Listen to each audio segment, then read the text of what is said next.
Hi parents, this is Christina.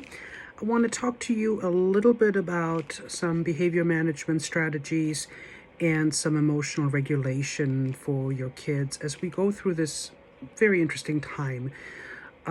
Just as us adults sometimes struggle dealing with how things are different now and some of the things we're just simply not used to, our kids have a hard time with this, especially our kids that do not can't express themselves through speech.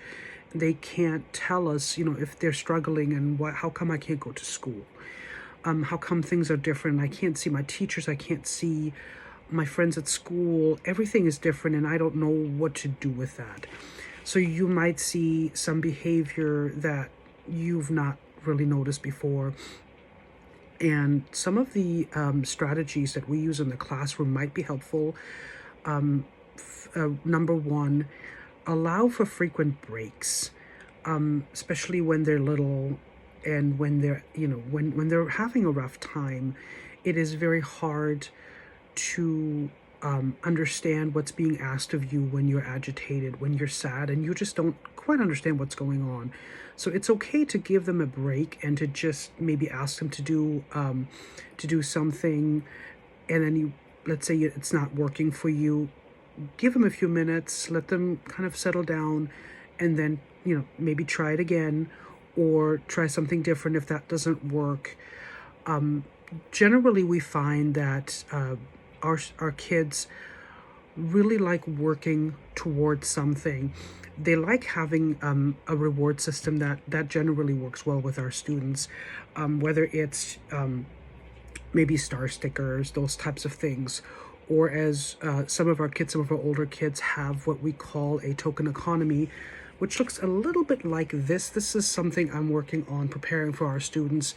These are taskings, and as you can see, they get to pick what they're working for. So what I would do if this was something I would use with my student, I would have a choice board. Basically, maybe 2 or 3 things that I know are of high value to the student, that are activities. Maybe it's a special toy, maybe it's a video that they like, or a book, or something that they really value.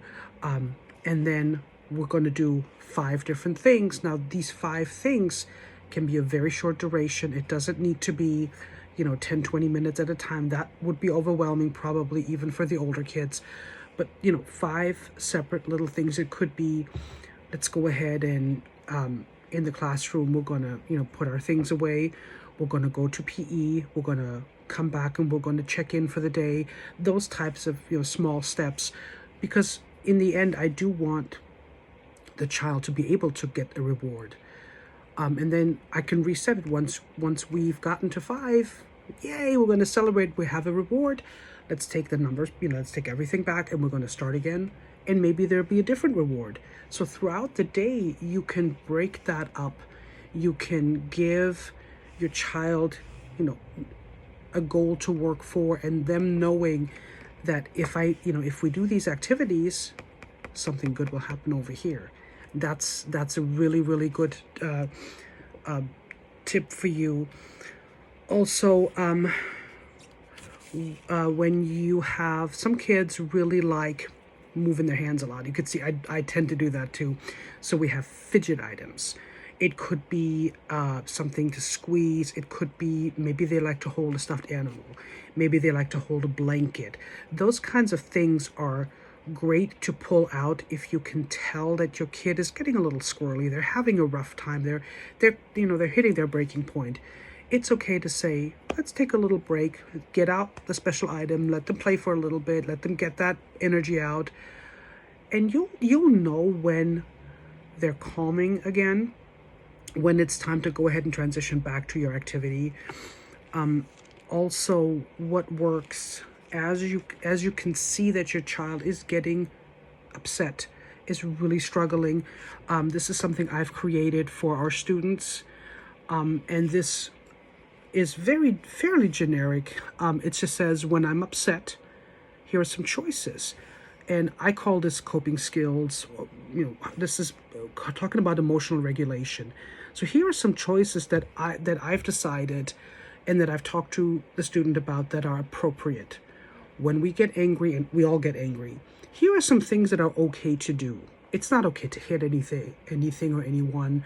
It's not okay to break things. Here are some choices. When you get angry, here's what you can do. We could take a deep breath. And the way I teach the kids is when you breathe in, you smell the flowers. When you breathe out, you blow out a candle. So you get that nice deep breath. And you will have to model that a few times. And that helps to just get that calmer breathing, and you'll be surprised how quickly that works. If your child is able to talk to you about how they feel, or maybe they want to draw you a picture, that's a possibility too, but just to express, to communicate what's really going on.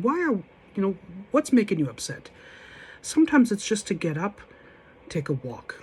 It's change your scenery, just move your body, and that kind of resets things a little bit. And sometimes it's okay to take a break. Sometimes you just need to be done with the task that I've asked you to do. We'll take a little break and then we can come back to it. So something like this is a great idea, and you can make this as individualized as you want to. It can be as simple as long as you have discussed this and you've showed it to your child when they're calm. That's when they'll understand, here are my choices. When they're upset, that is not the time to bring this out, because they physically will not be able to hear what you're telling them. So here's an option. And again, this is going with some of our students. Another thing that is great is a check-in. And I like to use visuals. I think for our students, it works really well. You might want to make some changes to something like this, depending on your kid.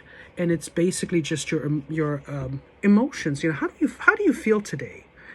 Are you happy? Are you hungry? You're thirsty? Are you tired? Are you sick? Or are you angry? And obviously, there are 8 choices here. Might be a little overwhelming for some of the younger kids or some of the kids that are more easily overwhelmed. You can make it as simple as, are you happy? Are you sad? Are you tired? And hungry and thirsty, those are really important ones, because when we're hungry and thirsty, it's really hard to pay attention. And it's just something, do you want a little bite to eat? Do you want a snack? Do you want some water? And then you can go on and you can see, sometimes you can encourage them to point, and then when they show you what's going on, then it's a great opportunity to have that conversation. And sometimes they just need you to listen, just like all of us. We just, we want to be heard. So hopefully this has given you some pointers. And again, if you parents have any questions, contact the teacher and we'll get you what you need, help you through this time. We miss your kids. We care for them very much, and we hope you guys are all healthy and happy. Take care. Bye.